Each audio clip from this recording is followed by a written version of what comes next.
जरा सोचिए, हजारों साल पहले जब मॉडर्न साइंस का तो कोई नामो निशान तक नहीं था, तब भारत में एक ऐसा ग्रंथ लिखा गया जिसमें सर्जरी के कमाल के रहस्य थे। लेकिन क्या हो अगर मैं कहूं कि उसी ग्रंथ में रिप्रोडक्शन का एक ऐसा डिटेल नक्शा छिपा हो जो आज भी हमें हैरान कर सकता है। तो सवाल ये है कि क्या सुश्रुत संहिता सिर्फ सर्जरी की एक किताब थी, या फिर इसमें रिप्रोडक्शन और जिंदगी की शुरुआत से जुड़े गहरे राज भी छुपे थे। चलिए आज इसी फैसिनेटिंग रहस्य से पर्दा उठाते हैं। तो आज हम क्या क्या देखने वाले हैं? सबसे पहले समझेंगे कि मेल और फीमेल एसेंस क्या हैं, फिर देखेंगे कि जब ये बैलेंस बिगड़ता है तो क्या होता है, और आखिर में जानेंगे कि पुराना ज्ञान इस बैलेंस को वापस लाने के लिए क्या रास्ता दिखाता है। तो चलिए शुरू करते हैं। सबसे पहले समझते हैं कि आयुर्वेद में पुरुष के सार यानी शुक्र को किस नज़र से देखा जाता है। अब देखिए, शुक्र सिर्फ एक फिजिकल फ्लूइड नहीं है। आयुर्वेद ये मानता है कि ये हमारे शरीर के सभी टिश्यूज, जिन्हें धातु कहते हैं, उनका सबसे रिफाइंड, सबसे शुद्ध रूप है। असल में यही वो ओज या लाइफ फोर्स है जो हमें ताकत और एनर्जी देती है। और कमाल की बात देखिए, सुश्रुत संहिता में हेल्दी शुक्र की क्वालिटीज कितनी डिटेल में बताई गई हैं। ये कोई मोटी मोटी बात नहीं है, बल्कि उसके गाढ़ेपन, उसके स्वाद और तो और उसकी क्रिस्टल जैसी क्लैरिटी का भी जिक्र मिलता है। तो ये तो हुई शुक्र की बात। अब आते हैं इसके फीमेल काउंटर पार्ट पर, यानी स्त्री के सार पर। तो जैसे पुरुषों के लिए शुक्र, वैसे ही स्त्रियों के लिए है आर्तव। और ये सिर्फ मेंस्ट्रुअल ब्लड नहीं है, नहीं, ये स्त्री के पूरे रिप्रोडक्टिव सिस्टम की हेल्थ को दिखाता है। मतलब उसके ओवम से लेकर पूरी मंथली साइकिल तक सब कुछ इसमें शामिल है। ये जानकर वाकई हैरानी होती है कि उस जमाने के डॉक्टर्स कितनी छोटी छोटी डिटेल्स पर ध्यान देते थे। मतलब क्या किसी ने ये भी सोचा होगा कि मेंस्ट्रुएशन में कितना ब्लड लॉस नॉर्मल माना जाता है?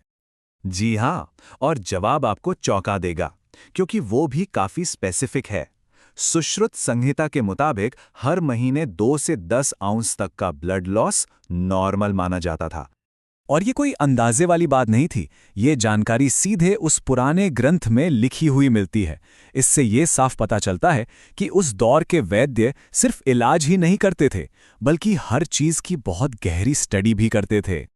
इस ग्रंथ में एक हेल्दी मेंस्ट्रुअल साइकिल के और भी लक्षण बताए गए हैं, जैसे कि फ्लो 3 से 5 दिन तक रहता है, हर 4 हफ्ते में होता है और ब्लड का कलर ब्राइट रेड होता है।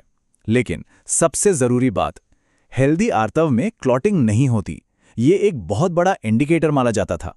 ठीक है, तो हमने हेल्दी शुक्र और आर्तव को तो समझ लिया, पर अब सवाल यह है कि जब इस बैलेंस में कोई गड़बड़ी होती थी तो पुराने वैद्य उसका डायग्नोसिस यानी कि निदान कैसे करते थे। और अब जो बात सामने आती है वो सच में हैरान करने वाली है। सुश्रुत संहिता के कई शब्द आज की मॉडर्न मेडिकल टर्म से सीधे सीधे मैच करते हैं। जैसे पुत्र क्षय का मतलब है एज़ोस्पर्मिया, यानी स्पर्म का न होना, रक्त शुक्रता, जिसे आज हम हीमोस्पर्मिया कहते हैं, और वातज आर्तव दोष आज के डिस्मेन्योरिया यानी पेनफुल मेंस्ट्रुएशन से मिलता जुलता है। ये दिखाता है कि उनका डायग्नोसिस कितना सिस्टमैटिक था।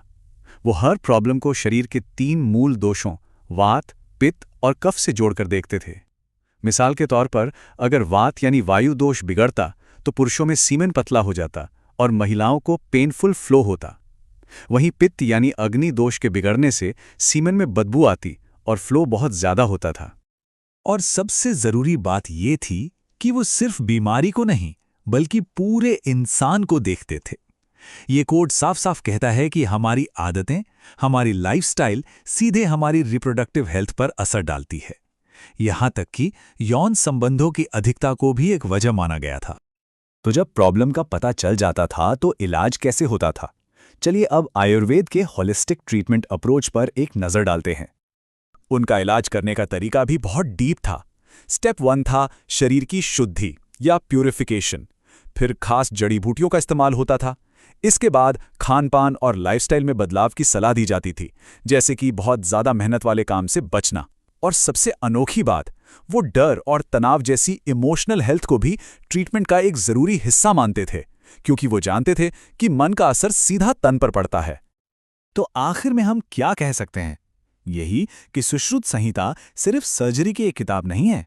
ये तो रिप्रोडक्टिव हेल्थ पर एक बहुत ही कॉम्प्लेक्स, सिस्टमैटिक और हैरान कर देने वाली डिटेल्ड सोच पेश करती है।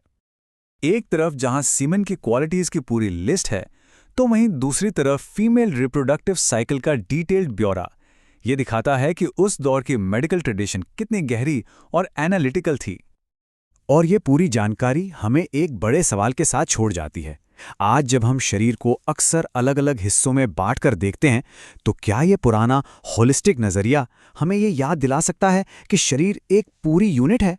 और क्या ये सोच हमारी आज की मॉडर्न मेडिकल साइंस को और भी बेहतर बना सकती है?